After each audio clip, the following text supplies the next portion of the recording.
I'm named Jalise. Welcome now everybody to my Assassin's Creed book review, Assassin's Creed Renaissance. Now here's the thing everybody. The reason why I'm doing this entire video series for Assassin's Creed books is because the new Assassin's Creed game probably will come out this year. Hopefully it comes out.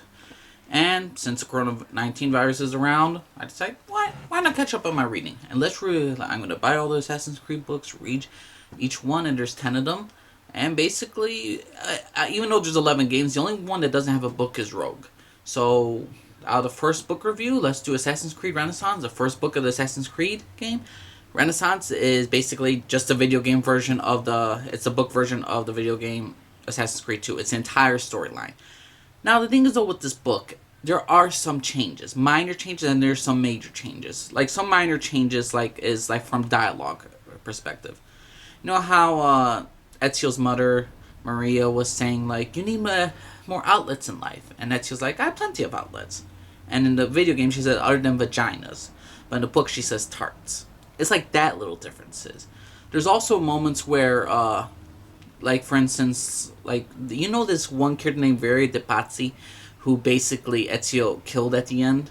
And how he dies is very similar. It's just his last words are different. Like, in another life, we could have been friends. So in the book, they try to really humanize the villains in this one. I say one of the best changes in this entire book series is the fact that Ezio reads his victims' letters. The best thing you could take away from this book is that Ezio reads his victims' letter and you see how their insecurities are.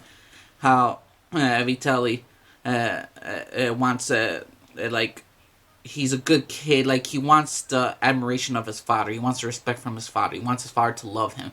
Francesco de Pazzi. And we also see how Ezio not only reads the victim's letter, it doesn't make him like a cold-hearted killer. It just also it really humanizes Ezio's character, this book, a little bit more. In this book, it also really does very well. When Ezio kills somebody, you know how in the video game he first kills, he's just like, oh. I felt like it was in my bones. And this one, it's more like he's a little bit more shocked at what he's done, that he's killed somebody who was about to kill him. And he's like, even though I have this adrenaline in me and all that stuff, I still feel it. He's not like a cold-hearted killer that he loves it. The fact that he reads his victims' letters and that the fact that he even stops himself and he remembers his Uncle Mario telling him, do not become them.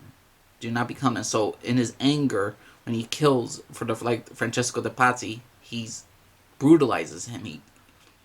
He unleashes a fury upon him, and he really sits back and thinks, I cannot be this way. So this book, the best thing I could take away from this book, even though it's the complete story of Assassin's Creed 2, you don't really need to read this book, but to me, this book really emphasizes, like, Ezio's character, really brings out his humanity a little bit more, and you really get to love and appreciate Ezio even more than you already did in the video game.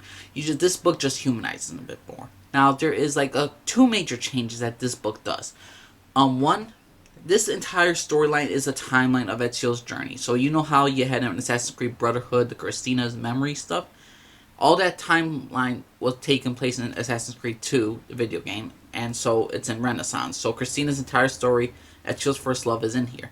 The major difference, though, Christina does not die in Ezio's arm in the video game. She just dies off screen. Ezio is told by Machiavelli that Christina died. He did not die in her arms. Now, you could take whatever way you want. You could have the video game version where she dies in his arms and she says goodbye to him, or you could have this book version. To me, I like either or, but there is that was a major change. Another major change, or slightly different change, is that you know how Ezio's family is killed off? Like, if all his two brothers and his fathers hanged at the same time. In this book, they're killed separately. First, it's the little boy, then it's the older brother, and Giovanni, Ezio's father, has to watch his two children getting killed. And then it's Giovanni getting hanged at the end.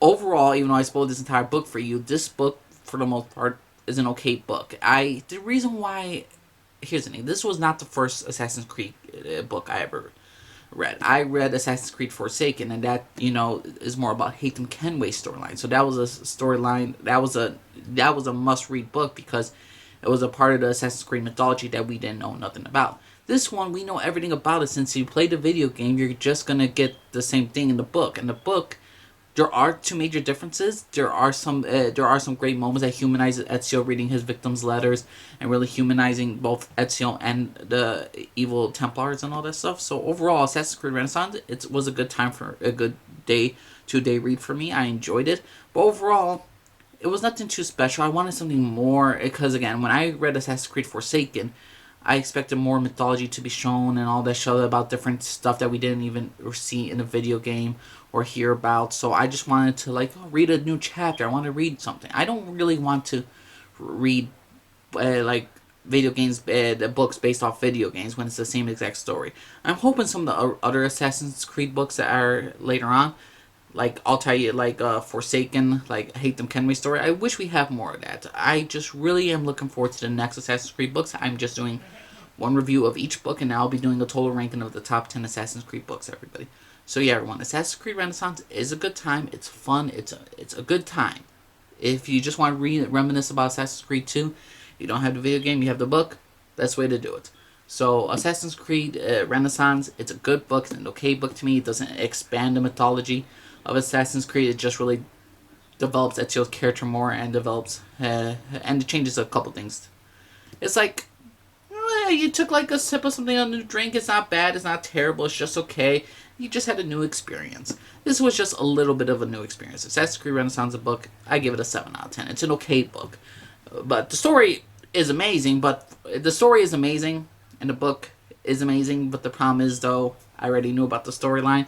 So when I got the book, I'm like, okay, I expected it basically based off the video game. But again, I was expecting a little bit more for new mythology I haven't heard about, or a different character. But Assassin's Creed, even though that's just covers in the face, but still.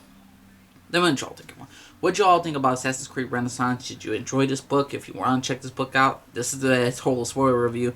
The reason I gave you just minor changes to the book Renaissance did for Assassin's Creed 2. But let me know what y'all think. Subscribe if you like. Discord down comment down below. Let me know. Respect my opinion. Respect yours. Where's your personal opinion of everybody about the Assassin's Creed? You looking forward to this new series I'm doing? Let me know what y'all think, everyone. My name's Elise. I'm Garfield. Everybody. Bye.